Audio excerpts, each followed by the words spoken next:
This is East Asia Tonight. Good evening, I'm Grace Shin. Tonight's top stories from East Asia. China dealing and preparing for back-to-back storms that are already flooding several regions. A week in Narra bringing heavy rain as Typhoon Saudel closes in. And the Iran war forces Japan to rethink its energy security, with Prime Minister Sanai Takaichi expected to unveil a comprehensive plan to boost resilience, including pipelines that bypass the Strait of Hormuz. The U.S. is reportedly planning to go through with joint military drills involving Japanese and South Korean forces, despite recently scaling back on annual exercises with Seoul. Meantime, China is expanding its presence in the South China Sea. Satellite images reveal new structures on a disputed island, also claimed by Vietnam and Taiwan.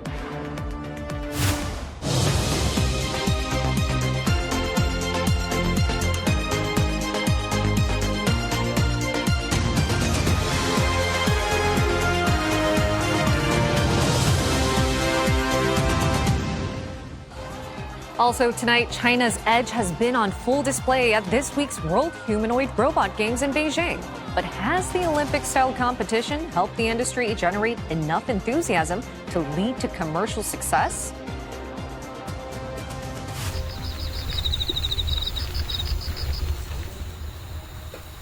Harvesting in the dark to beat the heat. Extreme temperatures in Japan are forcing farmers to adapt to protect both livelihoods and lives.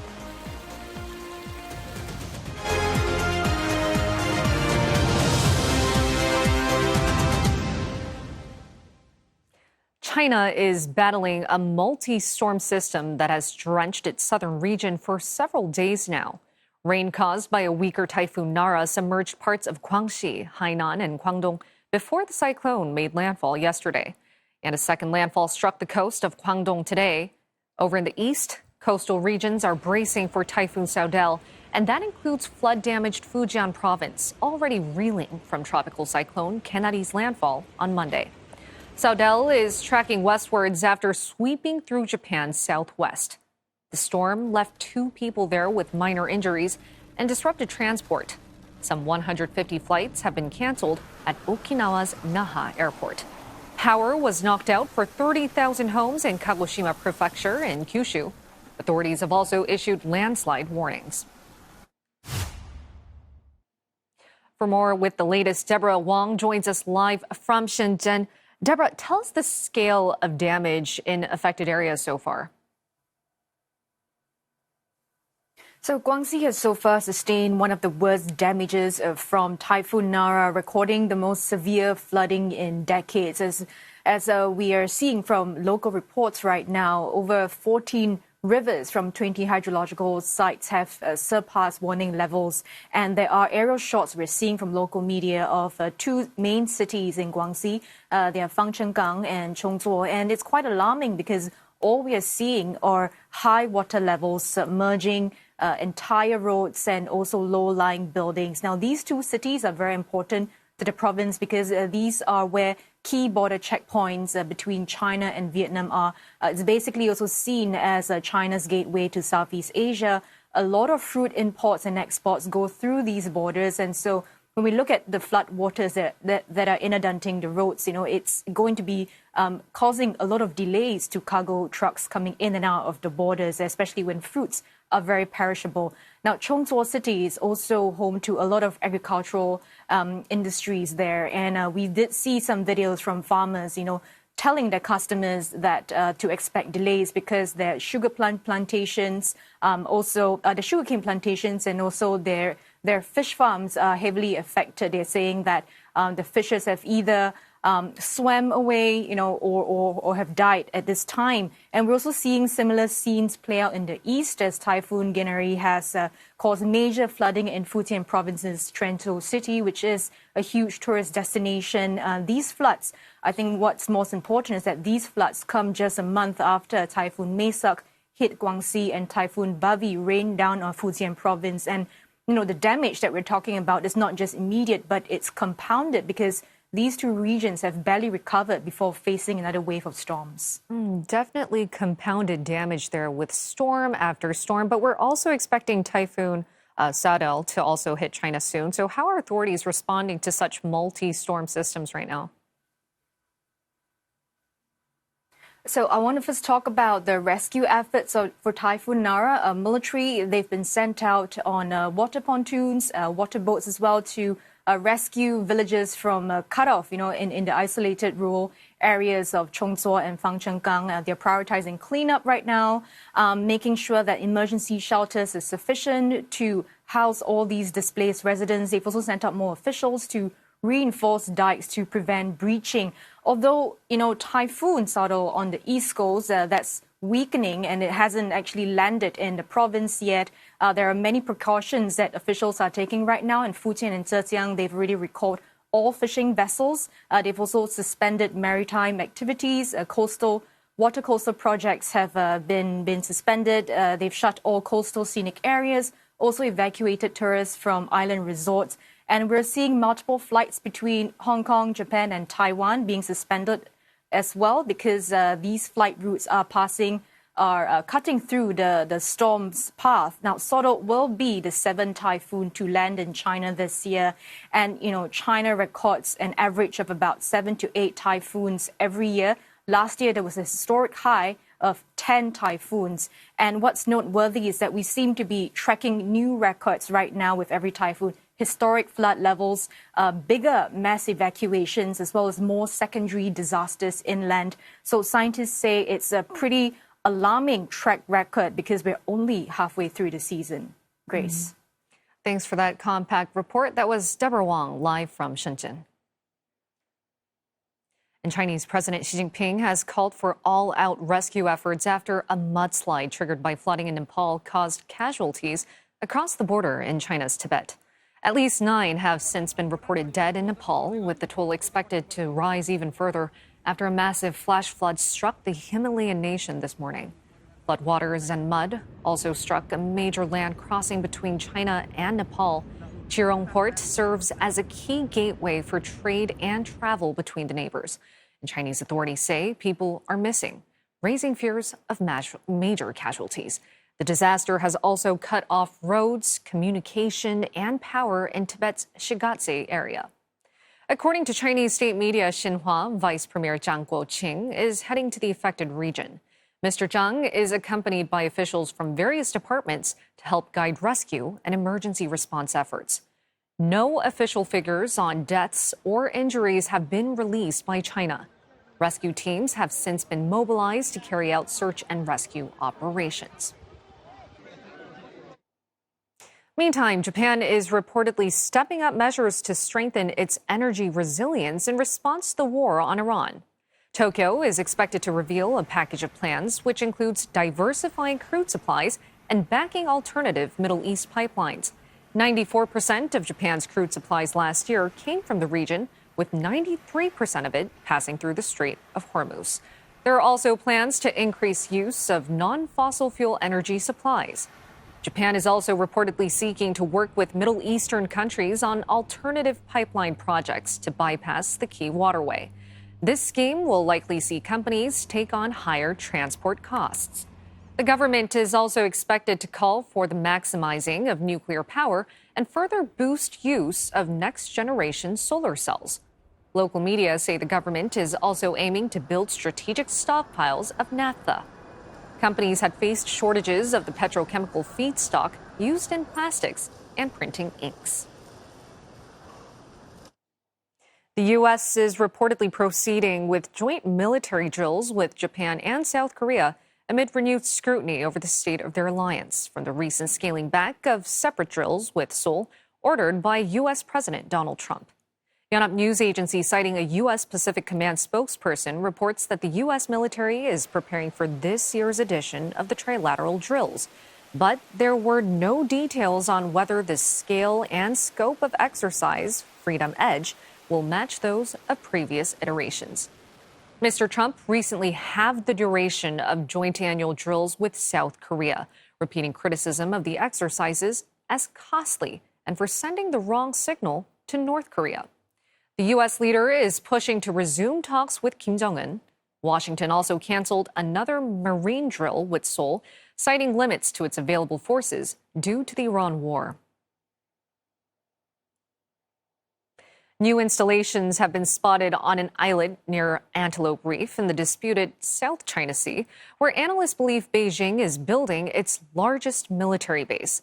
The Paracel Islands, termed Shisha by China, lie in an area of the South China Sea claimed by Beijing. Vietnam and Taiwan also have claims in the area. Satellite images reviewed by Reuters show 3 new structures on Yagong Island in the Paracel's archipelago. Commercial satellite firm Vantor says construction began in March or April. The latest image was taken on August 17th, and the purpose of the structures is still not yet clear. But Reuters, quoting analysts, say the designs resemble radar and early warning facilities seen elsewhere in the South China Sea. They say it could eventually support military installations at nearby Antelope Reef. Yagong is about 14 kilometers northeast of Antelope Reef. Antelope is much larger. Satellite images show an artificial island stretching for nearly 6 kilometers and has a long straight coast of more than 3 kilometers long. Reuters reported last week that China had completed the first phase of construction there, with the reef potentially becoming Beijing's largest military outpost in the Paracels. Beijing, though, has not acknowledged plans for a new military base. Chinese state media have said the construction is intended for civilian purposes. That includes weather forecasting, fisheries protection, and scientific research. The Paracels have long been a source of tensions between China and Vietnam. China took control of the islands in the year of 1974 after a naval clash with South Vietnam.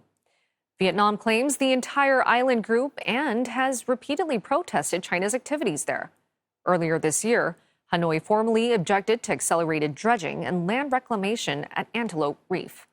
Vietnam has also expanded its own network of outposts in the Spratlys, which is further south. And we'll head out for a short break, but coming up on East Asia tonight, Huawei may be blacklisted, but its technology is still finding its way into U.S. devices. Plus, SoftBank looks to raise billions more as it doubles down on its massive bet on OpenAI. We'll bring you the details.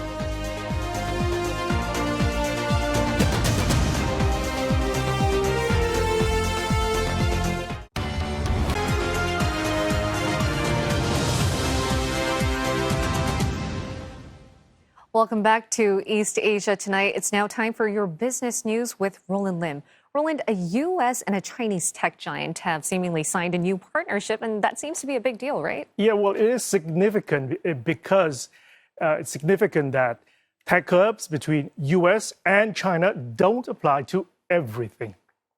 A Chinese tech giant, Huawei, is licensing key Wi-Fi technology to American computer maker HP, highlighting how the company's innovations continue to be adopted outside of China despite years of U.S. restrictions.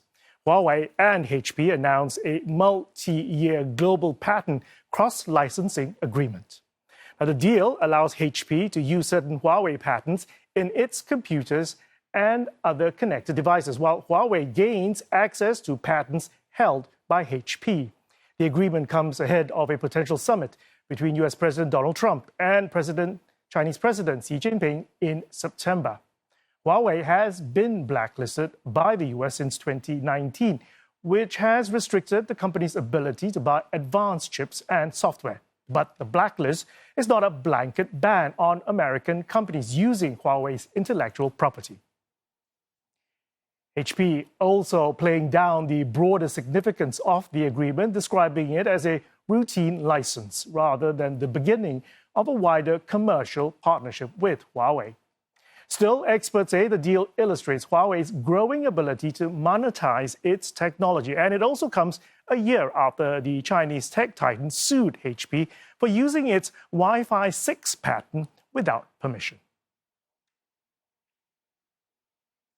China's Moonshot AI reportedly negotiating revenue-sharing agreements with U.S. tech giants Microsoft, Amazon, and Google in what could be the first big deal between a Chinese AI firm and a major U.S. cloud company. The talks are taking place when senior U.S. officials have been criticizing Moonshot, but it underscores how Chinese AI models are gaining popularity, driven by lower costs compared to their Western rivals. A deal with the major cloud providers would provide a path to Moonshot's K3 model towards enterprise adoption, giving the firm greater market access. The Chinese AI firm raised more than $2 billion in May and is reportedly looking to list in Hong Kong. Moonshot is backed by several Chinese tech giants, including Alibaba. Japan's service prices rose at their fastest pace in the months of July, adding to signs of broadening inflationary pressure and speculation that the central bank could deliver another rate hike next month. Bank of Japan data showed corporate service prices climbed 3.6% from a year earlier. It reinforces the central bank's view that a tight labor market is prompting firms to pass higher costs on to consumers.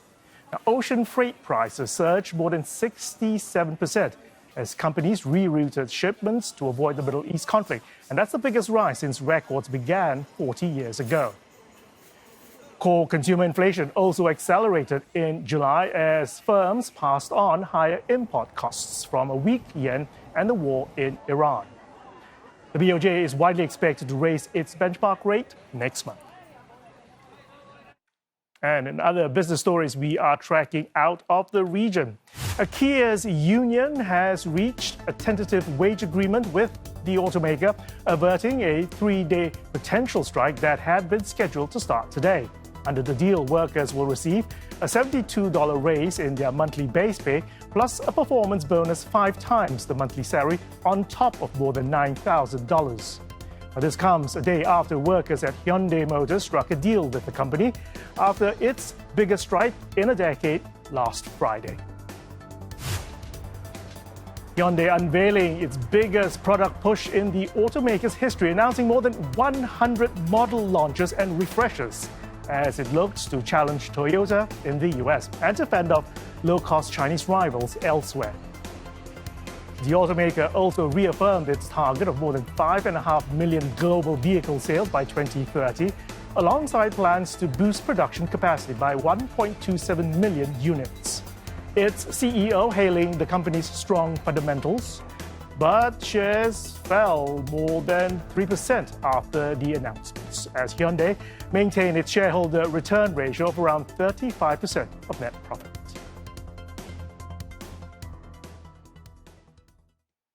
Japan's SoftBank is reportedly weighing a massive bond sales as it looks to finance its deepening bet on OpenAI.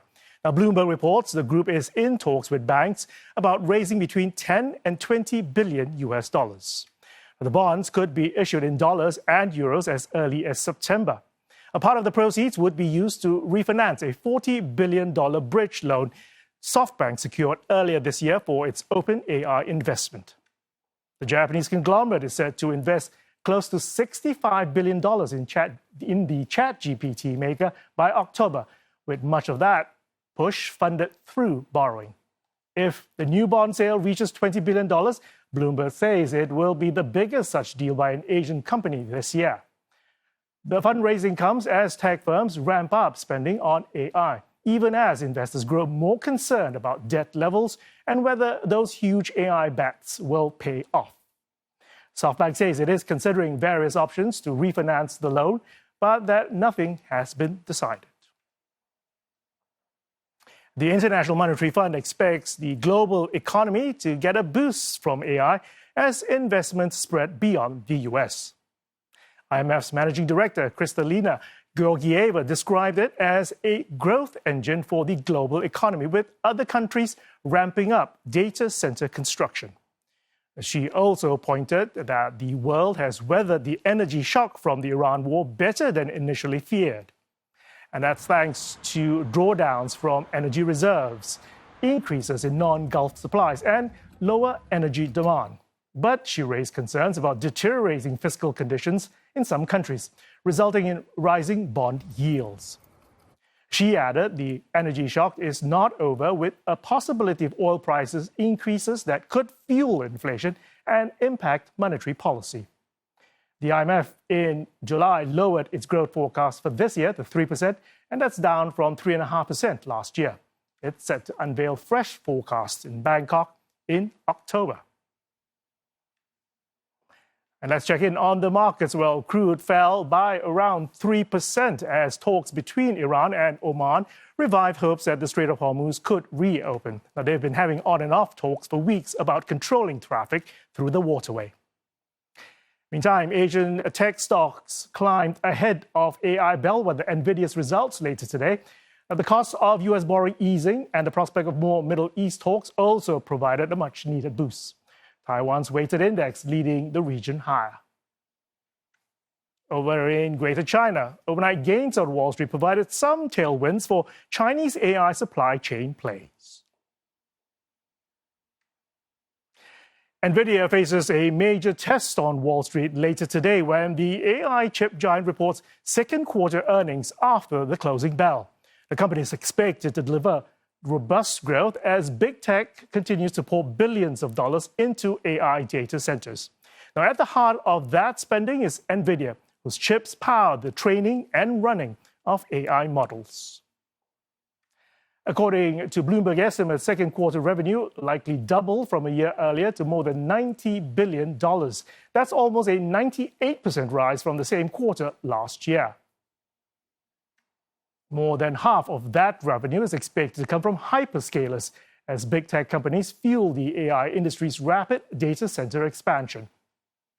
Stakeholders, however, are growing increasingly skeptical about the pace of that growth, raising questions about whether massive AI spending can be sustained.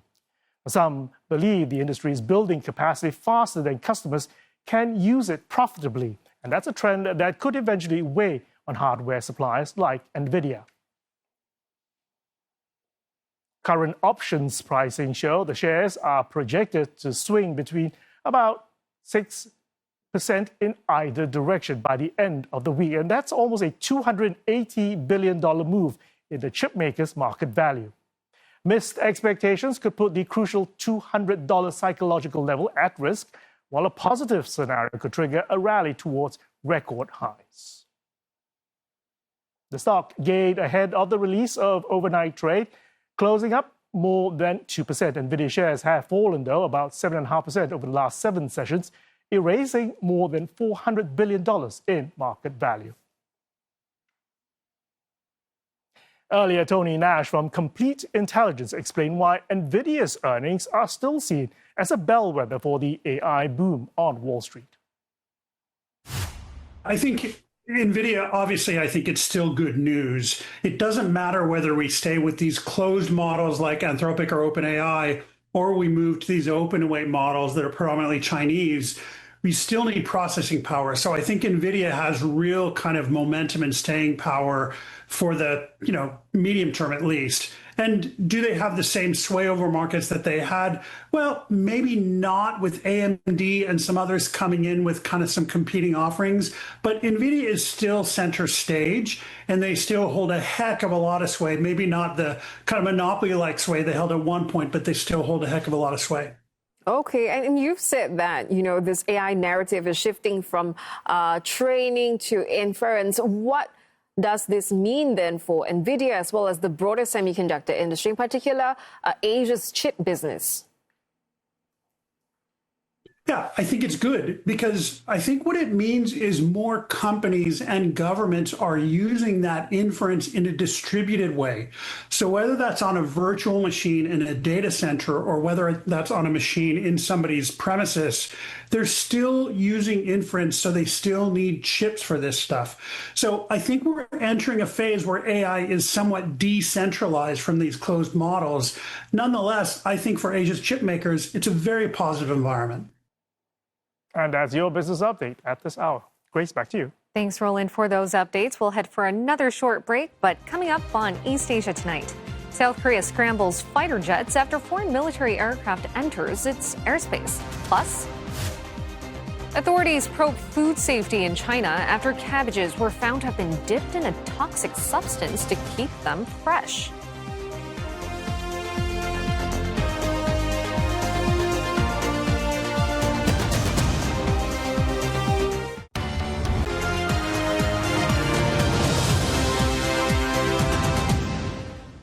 Thanks for joining us again on East Asia Tonight. Here are the headlines we're following. China's eastern coast braces for Typhoon Saudel's heavy rains, even as it reels from an earlier cyclone. Saudel had lashed Japan's southern islands, disrupting transport and knocking out power. Japan is set to step up measures to strengthen energy resilience in response to the war on Iran, including supporting alternative pipelines in the Middle East meant to bypass the Strait of Hormuz. Plus, the U.S. reportedly proceeding with joint military drills with allies, Japan and South Korea, after recently scaling back annual exercises with Seoul.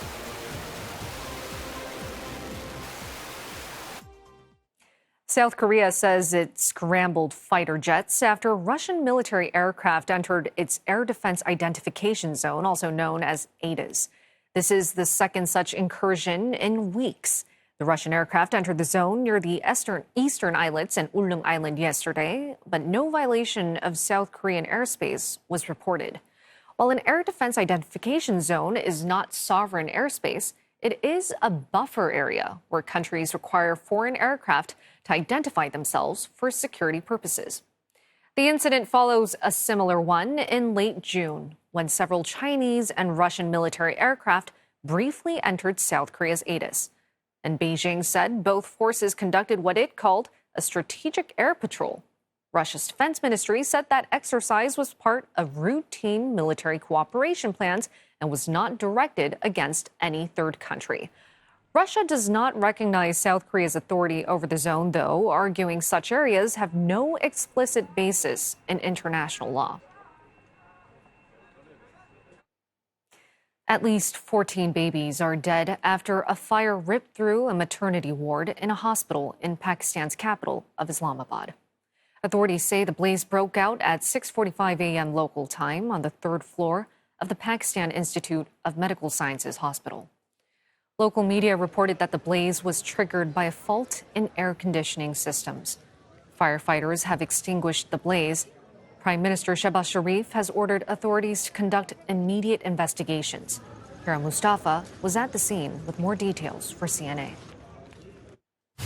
The rescue operations have now been completed and the fire has been brought under control. So far, what we are hearing from the hospital administration is that at the time when fire broke out, there were 15 infants inside the building. This is the building where the fire broke out at the third floor at the child and maternity ward. What we are being told from the rescue officials is that they received a call 7 a.m. in the morning Pakistan time, and right after that they reached out the spot. What we are also hearing is that the building has been, for now, been cordoned off.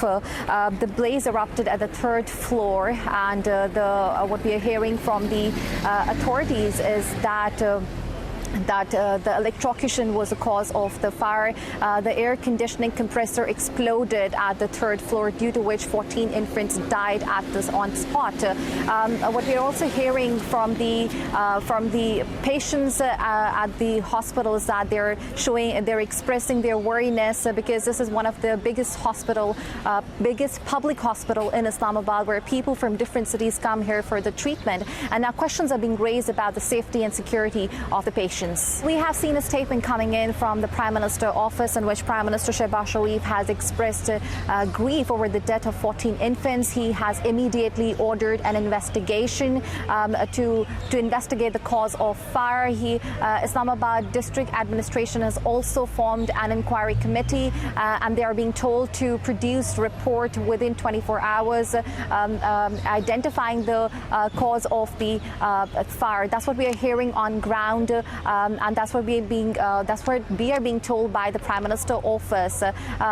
Here in Islamabad, the situation is quite tense because this is one of the incidents, a tragic incident that has sent shock waves nationwide.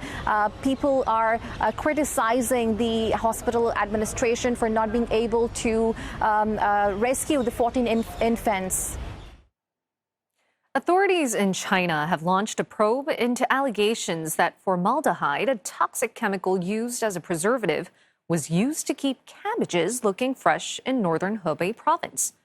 Footage circulating on Douyin shows cabbages dipped in a solution before being loaded onto trucks. Formaldehyde is known to cause cancer and is banned from use in food processing in China. Officials have ordered inspections of cabbages and other produce as they probe whether the practice extends beyond the region of Huawei. China is the world's largest producer of cabbages, most of which are exported to countries across Asia. And for more, CNA's senior correspondent Tan Yu-Guan joins us live from Shanghai. Yu-Guan, just how exactly widespread is this cabbage problem? Well, we still do not know how widespread this is. As you said, it began by an expose by an environmental blogger, Yu Qige. His video was filmed in Kangbao County in Hebei province, one of China's major cabbage growing areas. It appears to show workers dipping cabbages into a liquid before loading them onto trucks. The blogger says he then tracked some of these shipments. In one follow-up, he said a truck intercepted in Fuyang, Anhui, treated positive for formaldehyde and the load was sealed. And now, crucially, local authorities in Kangbao have now confirmed that the behavior shown in the video did take place. Their preliminary investigation found that cabbage buyers had illegally used formaldehyde during loading to keep the vegetables fresh during transport. Now, police have also taken measures against people and vehicles involved, and the investigations are tracing where the cabbages went. Now, formaldehyde, as you said, is a chemical best known for preserving a biological specimen, but it causes cancer, and using it to keep food fresh is strictly prohibited in China. Now, so why would anyone do it? One Chinese observer pointed to the economics. Cabbage is a very low margin product. Proper refrigerated transport costs money. A cheap chemical preservative can reduce spoilage and increase a trader's margin. And incentives are also distorted the other way. These are often small, anonymous middlemen. If they cut corners and save money, they keep the profit. But if they are caught, like in this case, the reputational damage does not necessarily stick to that one trader. It lands on, say, Hebei cabbage, or even, in this case, on Chinese produce more broadly. So the private gain is concentrated while the public cost is spread across an entire region. And that is why it's potentially more serious than one rogue truckload or just one region, Grace.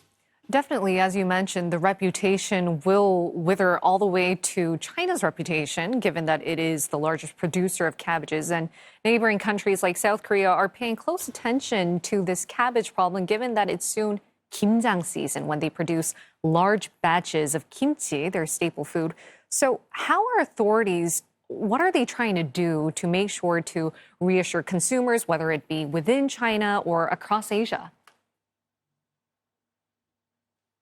Well, that is really the credibility test now. There is a historical reason why consumers are uneasy. Back in 2012, Chinese media reported traders in Shandong using formaldehyde on cabbages to keep it fresh during long-distance transport. That does not prove the practice has continued uninterrupted since then, but it does show that this method is really not new. So authorities now have to prove that what happened in Kangbao is an isolated case rather than old practice resurfacing. The response has been brought so far at the national level. China's Food Safety Office, Agricultural Ministry, and also the market regulator have ordered local governments to trace cabbage involved, stop the problematic produce entering markets, and carry out special inspections of cabbages and other perishable vegetables. In Kangbao itself, the blogger says that in an update that the checkpoints have been set up on roads going out of the production area, with outbound cabbage being sampled and tested. And downstream markets have been checking too. Beijing's Xingfa wholesale market says the implicated Kangbao cabbage has not entered its market. In Jiangsu as well, one of the destinations mentioned in the original video, a local market says that cabbage from Kangbao was tested twice and passed both rapid tests. Hefei also stepped up checks on cabbage coming into Hefei. So there's an important distinction there. Authorities have confirmed illegal formaldehyde use happened. What they have not established is whether this is widespread across the cabbage industry. We'll have to see whether those developments come through. In the meantime, thank you so much for those updates. That was CNA senior correspondent Tan Yu-Guan reporting from Shanghai.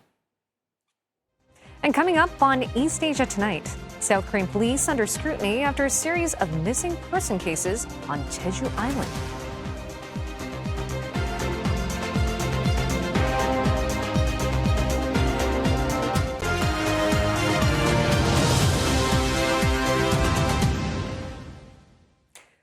Korea's police are facing scrutiny over a string of missing person cases on Jeju Island. Authorities say 4 people reported missing were found dead over 3 days through Monday. While the cases were unrelated, 2 had allegedly been closed by the same officer without confirming the individuals were safe. Yonhap News Agency says the officer has been detained on suspicion of dereliction of duty and other offenses. The National Police Agency have also suspended 4 senior officers. The controversy comes after the ruling Democratic Party stripped prosecutors of their remaining investigative powers back in July. Taking effect in the month of October, the change is set to give police a bigger role in criminal investigations. And CNA senior correspondent Lee Myun-suk joins us live from Seoul. Myun-suk, what's the latest from investigators on this specific case? Well, the 2 cases involving this one officer are, quite troubling because there was a very similar pattern. Now, in the first, 37-year-old Chang Mi-ran disappeared in May, and the officer allegedly told her boyfriend that he had contacted her and that she did not want her whereabouts disclosed. But investigators say that there is no record of such contact. Now, the officer then closed this case and deleted her information from the police missing person system. And then in July, the same officer handled another case of a man in his 60s and allegedly used a similar method to close that case as well. Now, both were later found dead. Now, the police are going through all 298 missing person reports now handled by this one officer. Now, some reports suggest that at least 10 cases in total could be involved. The police themselves say that the number is still unconfirmed and the review is ongoing. Now, what's also significant is, that 4 senior officers in the chain of command have now been removed from their posts. And that include the current and former station chiefs, as well as the heads of the detective division and the missing persons team. Now, they're being investigated over whether there was a failure of supervision. So I think, it's too early to say that this was a systematic problem across Jeju Island or, across Jeju police as a whole. But the fact that investigators are examining nearly 300 cases handled by this one officer while also looking at the responsibility of his supervisors suggests that the investigation is now looking at whether this goes beyond the actions of that one individual, that one officer. And this news has definitely dropped jaws, not only in Korea, but outside, given that Jeju Island is such a popular holiday island and a popular destination there. And speaking of the police taking on greater investigative powers from October, as we reported, what is being done to ensure that they are ready for this type of greater responsibility? Well, the focus now is on making sure that greater police powers come with stronger checks. President Lee Jae-myung acknowledged yesterday that as the police authority grows, so too must the accountability. And today, the Interior Minister called an emergency meeting of the police leadership and ordered a full review, not just of this officer's cases, but of long-term missing person cases across the country. And he said that this case points not only to an individual, the officer's misconduct, but to possible structural problems in the way that police handle the missing person cases. Now, the National Police Agency, meanwhile, says that it is moving to a system where a supervisor will have to give final approval before a missing person case is closed. Meanwhile, the ruling Democratic Party is also pushing for broader police reform and stronger external oversight. Let's hear what the head of the Democratic Party, Kim Min-seok, said today at the meeting. 제 식구 감싸기, 사건 암장, 무단 종결, 증거 은폐 조작, 수사정보 유출, 개인정보 침해 등 6대 폐단을 뿌리 뽑아야 합니다. 외부감사 확대, 수사 재척 사유 강화, 피해자에 대한 설명 강화, 외부감사, 불법 부실 수사에 대한 법적 책임 강화 등 대안을 찾겠습니다. So the issue now is not simply whether police have the right procedures in place, but it's whether there are effective checks on their decisions and whether someone is held accountable when those checks fail. And that's going to be very important once police have much greater control over investigations from October. Thanks for that report. That was CNA senior correspondent Lee Myun-suk reporting live from Seoul. Meantime, extreme heat in Japan is forcing farmers to change not just how they work, but when. Some are moving their harvests into the night to escape dangerous daytime temperatures. Long after sunset, the work is only beginning at this flower farm north of Tokyo. Motoaki Ijima and his team now harvest gerbers at night when temperatures are lower and the risk from the heat is reduced. The change came after a part-time worker suffered heat stroke while picking sunflowers 3 summers ago. 気温の上昇が毎年毎年起こっているので、その中で従業員さんの体の安全、本当に命の安全を考えて夜収穫とか作業をするという形に変えました。 It's an increasingly familiar adjustment for those working the land. Japan's farming population is particularly vulnerable to rising temperatures. Around 70% of farmers are aged 65 or older, while high humidity adds to the heat stress. For Ijima, avoiding the hottest part of the day has meant completely changing the rhythm of work. 夜行性になりますね。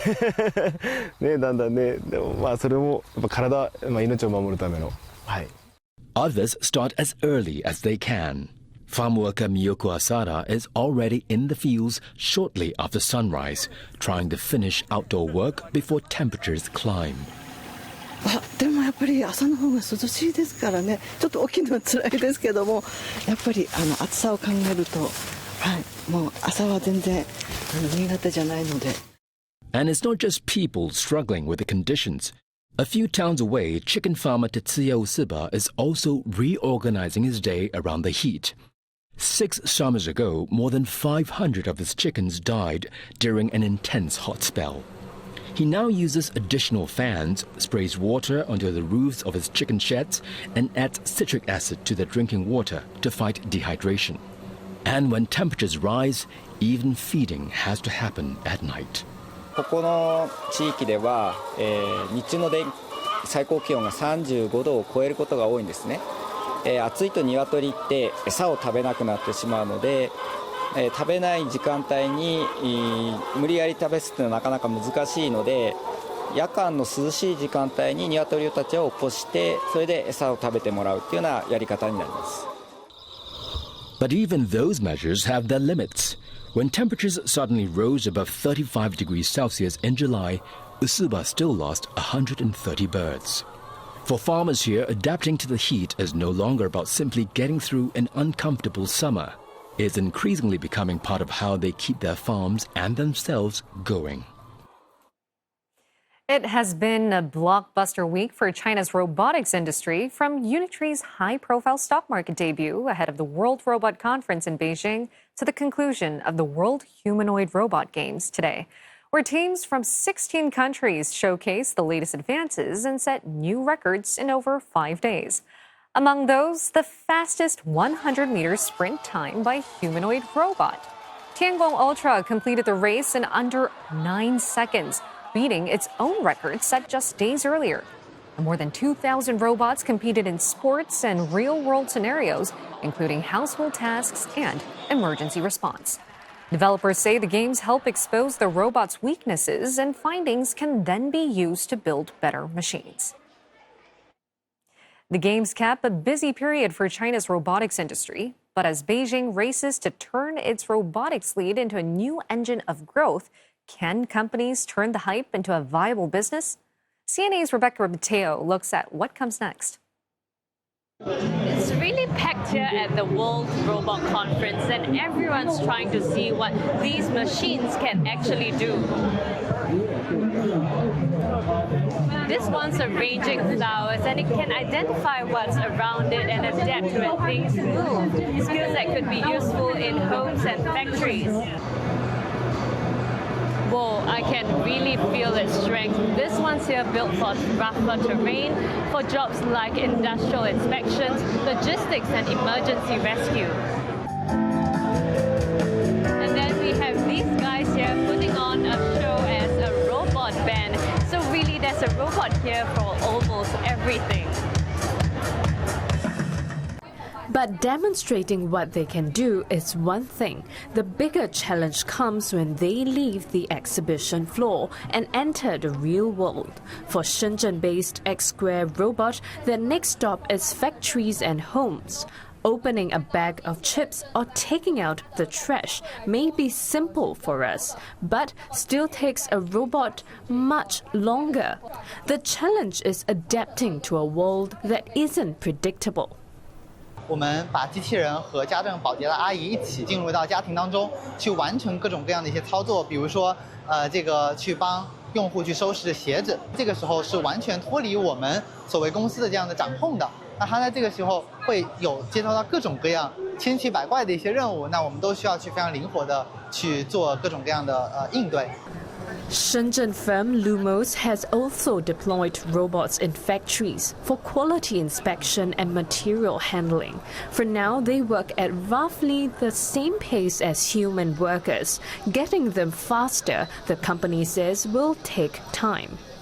我们会需要收集更多的这部分数据，这也是为什么我们开发了不少这种数据采集的这种工具。从模型的角度来说，如何去加快训练和迭代。 For all the progress, industry leaders acknowledge robots haven't reached their ChatGPT moment yet, but investors are already betting on that future. Unitree's shares closed 460% above their offer price on their Shanghai debut last week, but have since fallen about 45% from their peak, raising concerns that investor enthusiasm may be running ahead of the business itself. With other robot makers eyeing IPOs, analysts say the boom could eventually produce a shakeout. 有上百家人形机器人公司，然后当你的市值被预估到600亿甚至更高的一个市值的时候，你如何让投资人，你如何去兑现它？如何能在短时间内把一些前景，我们都认为人形机器人的前景很好，但如何能加速去兑现这个前景？其实这个是非常大的一个挑战。 Commercial success will also depend on winning over consumers at the World Humanoid Robot Games, The Thrills. And Spills are helping put the technology in front of the public. There's something surreal about seeing so many humanoid robots compete here, fighting, racing, and even cheerleading. But when one of them falls or stumbles, it's a reminder that this technology is still very much a work in progress. And for the teams behind them, every mistake is another data point and another opportunity to improve. The games also tested everyday skills, giving people a glimpse of how these machines could eventually fit into daily life. 早上起来，我想让机器人给我做个早餐。有个机器人，帮着把家里我们该做的做掉，就是陪伴我们。 Morgan Stanley forecasts that China's humanoid robot market could reach $15 billion by 2030. Rebecca Mateo, CNA, Beijing. We'll end Wednesday's edition of East Asia Tonight on that story, but don't forget headlines anytime at cna.asia. Plus, we're on Facebook and YouTube. Thanks for watching.